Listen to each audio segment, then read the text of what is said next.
Assalamualaikum warahmatullahi wabarakatuh. Om Swastiastu, Namo Buddhaya, salam kebajikan. Selamat pagi, selamat siang, selamat sore, selamat malam bagi para bapak ibu atau saudara-saudari yang menyaksikan video ini. Yang terhormat Bapak Isnanda Zaitun Roman selaku dosen pembimbing dan pengajar di mata kuliah Investasi dan Pasar Modal. Izinkan saya pada kesempatan kali ini untuk melakukan presentasi tentang analisis fundamental PT Multipolar Teknologi Tbk dengan kode emiten ML. Sebelum masuk atau mulai, saya hendak menunjukkan surat mengenai pengumuman peluncuran indeks sektoral yang terbaru dengan nama IDX IC atau Index Industrial Classification per tanggal 25 Januari 2021 ini, yang mana membagi 713 perusahaan emiten yang ada di IDX ke dalam 11 sektor. Nah, di mana salah satu sektor yang saya akan analisis nanti itu adalah sektor teknologi, IDX Tekno. Nah, di IDX Tekno ini terdapat 17 perusahaan dengan 6 subsektor, di mana Multipolar Teknologi Tbk ini yang saya analisis masuk ke dalam subsektor IT Service and Consulting. Nah, saya juga telah melakukan riset. Saya melakukan riset terhadap 17 perusahaan ini. Saya tidak membaginya ke dalam 6 subsektor karena terlalu sedikit perbandingannya, maka dari itu saya langsung membagi semuanya, membandingkan semuanya dari 17 perusahaan ini. Nah, saya telah melakukan pembagiannya. Saya menganalisis dengan ROP, Return on Equity, DER, Debt to Equity Ratio, PER, Price Earning Ratio, Price to Book Value Ratio, dan Dividend Yield. Nah, setelah saya analisis dari 17 perusahaan ini, kebanyakan catatannya yang saya ambil dari RTI Business 16 Mei 2001 menyebutkan bahwa tiap-tiap perusahaan ini rata-rata belum memiliki catatan 5 tahun. Jadi kebanyakan 2 tahun, 3 tahun, atau bahkan 1 tahun. Dan ada juga sih sebenarnya yang sudah dari 5 tahun ini, contohnya kayak PT Persada Tbk. Nah, terus bisa dilihat secara jelas sih kalau dari 17 perusahaan ini, yang paling ketara ini ada dividend yield-nya. Dari 17 perusahaan yang baru memberikan berita tentang pembagian dividend yield-nya itu ada 3 perusahaan. Di mana itu adalah Sentral Mitra Informatika, LCK, Untuk Teknologi NOPT, dan Toyota Elektronik. Nah, lalu dari 17 perusahaan ini saya analisis lagi berdasarkan dividend yield-nya. Karena kenapa? Kalau saya analisa berdasarkan tahun kerja mereka yang tercatat di RTI Business ini mungkin agak sulit karena rata-rata baru 2 tahun, 3 tahun. Nah, sedangkan perbedaan yang paling jelas itu adalah dividend yield. Dan dividend yield ini penting. Kenapa penting? Karena pertama, dividend yield ini menunjukkan pertumbuhan dan perluasan keuntungan dari para investornya. Terus dividend yield ini membantu mengevaluasi kondisi likuiditas perusahaan, karena kebanyakan laporan keuangan yang ditunjukkan oleh perusahaan juga sifatnya manipulatif. Nah, dari dividend yield ini kita bisa tahu gimana sih kondisi likuiditas perusahaan itu dari presentasi besaran dividend yield yang diberikan. Nah, lalu yang ketiga, dividend yield ini membantu mengurangi risiko atas capital loss yang terjadi selama masa 1 tahun kepemilikan saham. Lalu selanjutnya, dividend yield ini dapat menjaga daya beli modal. Misalnya begini, seorang investor membeli suatu saham dan pada akhir tahun pekerjaan dari perusahaan, sahamnya naik sebesar 3%. Namun inflasi terjadi sebesar 4%. Kalau perusahaan tidak memberikan dividend yield, maka yang ada si investor ini rugi 1%. Sedangkan misalnya kalau si perusahaan ini mengeluarkan dividend yield 3%, kenaikan sahamnya 3% di akhir tahun, terus investasinya 4%, maka si investor ini telah untung 2% atas investasinya. Jadi daya beli si investor ini juga tetap terjaga. Nah, maka dari itu saya ambil 3 perusahaan ini untuk saya analisis. Nah, saya menganalisisnya dengan metode analisis ranking. Sentral Mitra Tbk, Untuk Teknologi, Mitra Elektronik. Nah, saya menggunakan ROE, DER, PER, PVR, dan dividend yield. Pertama dari ROE. ROE itu kan adalah perbandingan net income dengan equity. Menjelaskan kemampuan perusahaan menghasilkan keuntungan, mengetahui nilai profit yang mungkin akan didapat oleh pemegang saham. Nah, dengan ROE ini kita dapat memprediksi besarnya keuntungan yang didapat bila membeli emiten tersebut. Nah, idealnya itu ROE itu besarnya adalah 20-25%. Nah, cuma di analisis ranking ini saya buat semakin besar ROE maka peringkatnya akan semakin baik. Jadi saya lakukan analisis ranking, dan pertama itu ya teknologi, terus kedua Terus selanjutnya ada DER. DER itu adalah debt to equity ratio. Debt to equity ratio ini adalah perbandingan antara total utang dimiliki perusahaan dengan ekuitasnya. Nah, ekuitas dan utang ini digunakan untuk kebutuhan operasional perusahaan, dan jumlahnya itu harus proporsional. Jadi tidak boleh total utang itu lebih banyak daripada ekuitas dimiliki perusahaan. Nah, di sini dari 3 perusahaan ini saya analisis. Yang DER paling kecil itu Sentral Mitra Informatika, terus lalu Internet Elektronik, dan ketiga adalah Multipolar Teknologi. Nah, DER yang 100% ini ya cukup diwaspadai sih sebenarnya, karena DER itu semakin kecil semakin baik. Lalu yang ketiga adalah PER, Price Earning Ratio, rasio harga pendapatan. Rasio harga pendapatan ini adalah menjelaskan bagaimana keseimbangan dan perbandingan antara market price per share dengan earning per share. PER ini juga dipengaruhi oleh dividen payout rate dan pertumbuhan laba. PER ini idealnya itu 20-25 kali dari penghasilan. Jadi saya analisa di sini bahwa semakin kecil PER-nya itu dia semakin baik. Dan ini hasilnya data paling kecil, terus teknologi nomor 2, terus Sentral Mitra Informatika Tbk nomor 3. Selanjutnya adalah PBVR, Price to Book Value Ratio. Price to Book Value Ratio ini adalah perbandingan harga saham dengan book value, di mana book value ini menjelaskan ada nilai ekuitas per jumlah lembar saham. Jadi bisa disimpulkan bahwa PBVR ini adalah perbandingan harga saham dengan ekuitas perusahaan per lembar saham. PBVR ini menentukan apakah suatu saham itu dikatakan mahal atau murah. Saham-saham yang dikatakan murah adalah saham-saham yang memiliki nilai kurang dari 1. Saham-saham yang dikatakan mahal adalah saham-saham yang memiliki nilai lebih dari 1. Jadi semakin kecil PBVR-nya, maka dia semakin baik. Lalu selanjutnya ada dividend yield. Dividend yield adalah presentasi bagi hasil yang diberikan oleh perusahaan dari harga saham per lembarnya. Dividend yield ini semakin besar hanya semakin. Jadi setelah saya baca secara keseluruhan, ketiga saham ini memiliki poin yang sama. Nah, dari sini saya mengambil keputusan bahwa saya akan berfokus kepada memprioritaskan pada ROE, PER, dan dividend yield. Karena di ROE ini ada banyak investor mengatakan ROE itu idealnya itu 20 sampai di atas 20% itu sudah baik.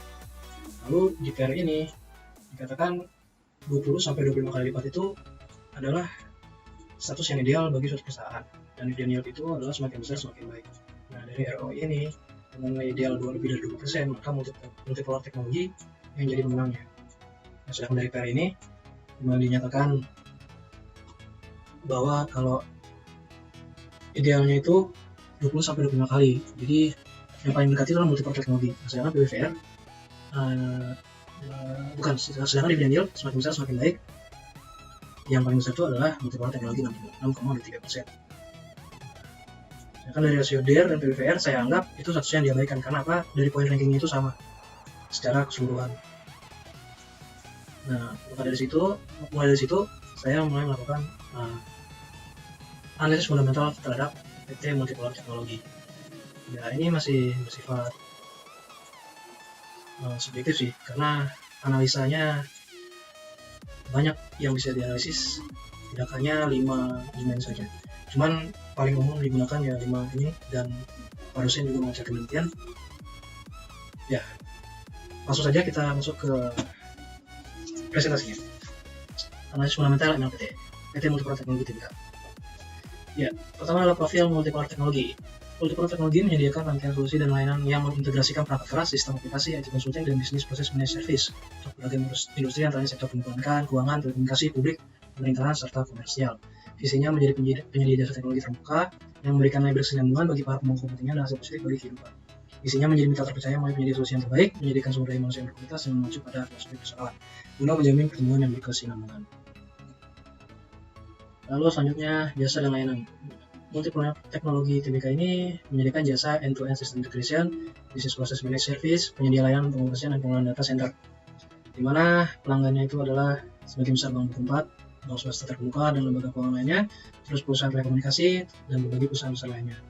Lalu ada filosofi yang mana bisa dilihat di PT Multipolar Teknologi itu ada logo Jaguar. Jaguar ini melambangkan kepemimpinan, kekuatan, kedinamisan, memperkuat identitas Multipolar Teknologi dalam mencapai visi perusahaan.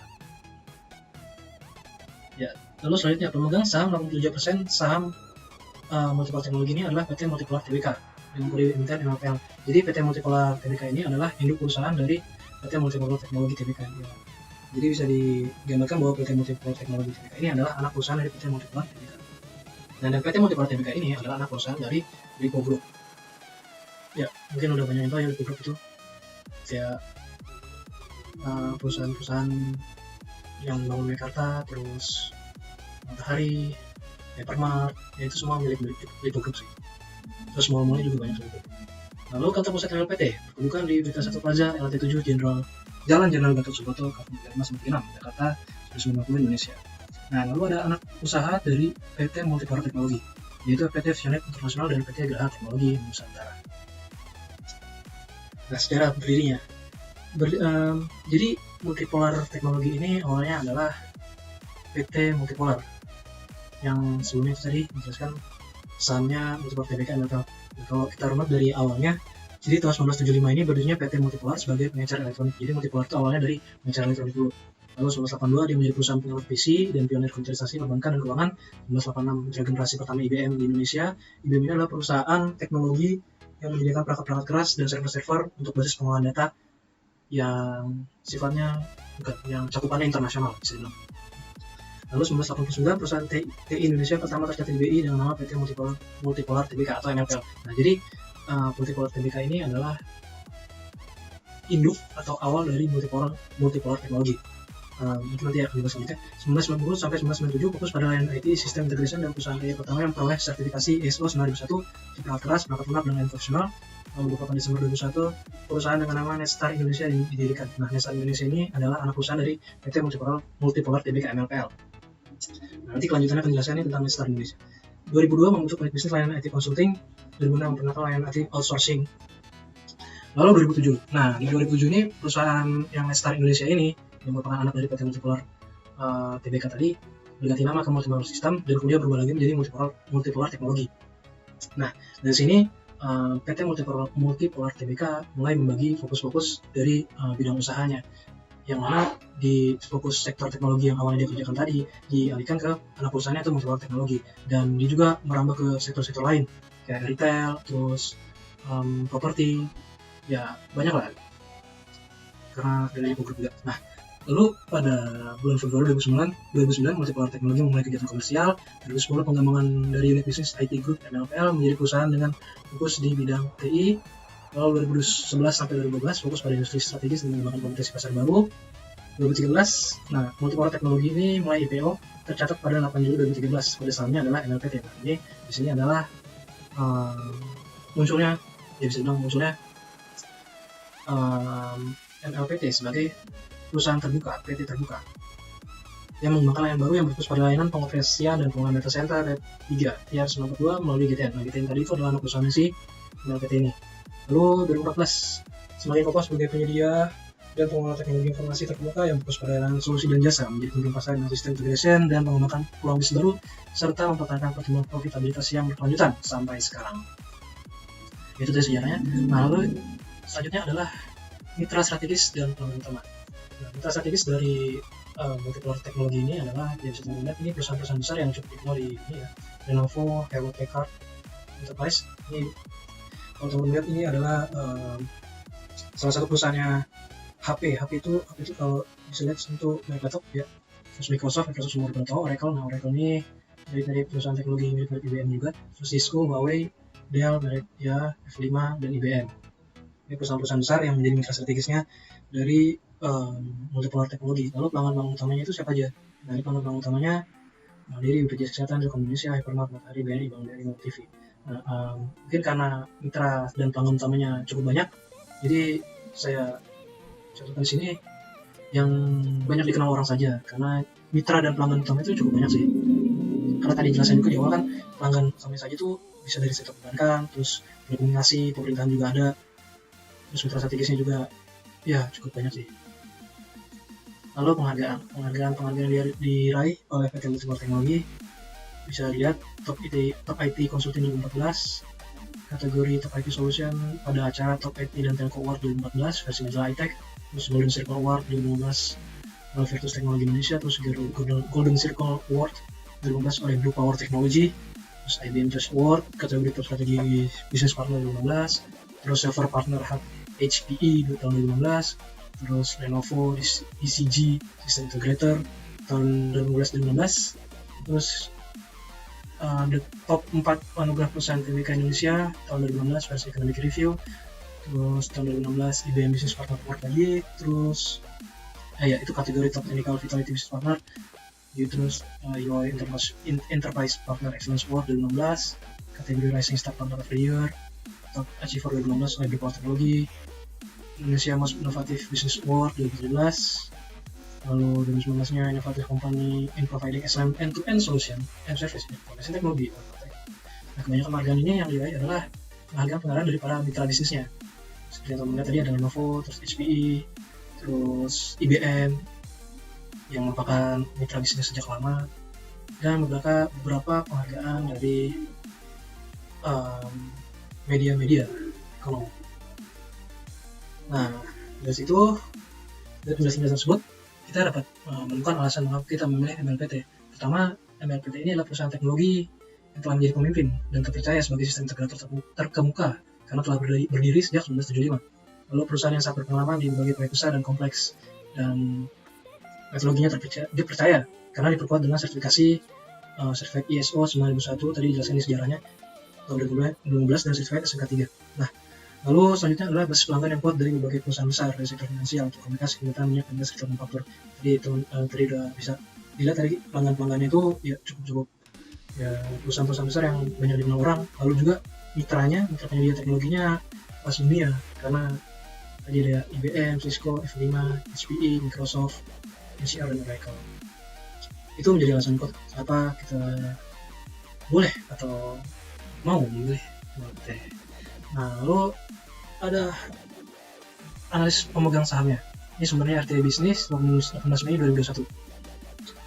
Jadi shareholder composition atau pemegang saham dari PT Multipolar ini didominasi oleh PT Multipolar Tbk, yang mana menjadi induk perusahaan dari PT Multipolar Teknologi ini.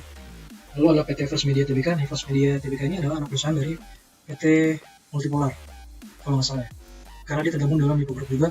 Terus masyarakat ini memegang 6% dari total keseluruhan saham yang diedarkan oleh PT Multipolar Teknologi.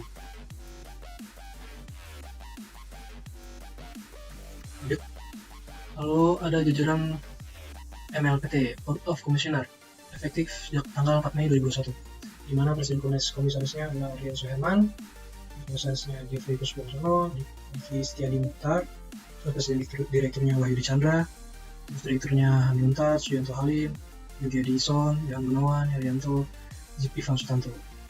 Informasi mengenai mereka bisa dicari di LinkedIn. Ini sumber diambil dari FTI Business 18 Mei 2021. Lalu pergerakan harga saham MLPT. Nah, ini saya ambil gambar mengenai pergerakan saham MLPT dari 6 bulan terakhir, di mana bisa dilihat untuk pergerakan misalnya cukup konsisten untuk terus naik. Namun di bulan Mei terdapat penurunan.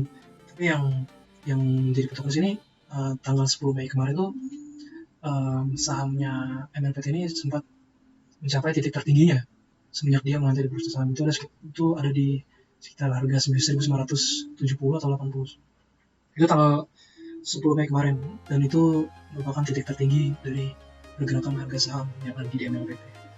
Ya, bisa dilihat sendiri. Lalu selanjutnya adalah MLPT Income Statement. Di sini bisa lihat kalau revenue-nya dari MLPT sendiri itu terus bergerak naik, dan net income-nya ya cukup naik dari 2015 sampai ke 2020, dan net profit margin-nya cukup fluktuatif sih. Tapi selama revenue dan net income-nya bisa naik, maka itu masih bisa menjadi berapa. Lalu ada MLPT balance sheet. Ini bisa lihat dari asetnya itu dari tahun ke tahun dia terus naik ya. Lalu equity-nya ya cukup fluktuasi ya. Lalu liabilities-nya itu terus naik. sampai pada tahun 2020 kemarin. Lalu DER-nya itu ya tadi bisa dilihat tadi di analisis awal memang DER cukup tinggi, 188%. Ini sumber diambil dari RTI Bisnis 16 Mei 2021.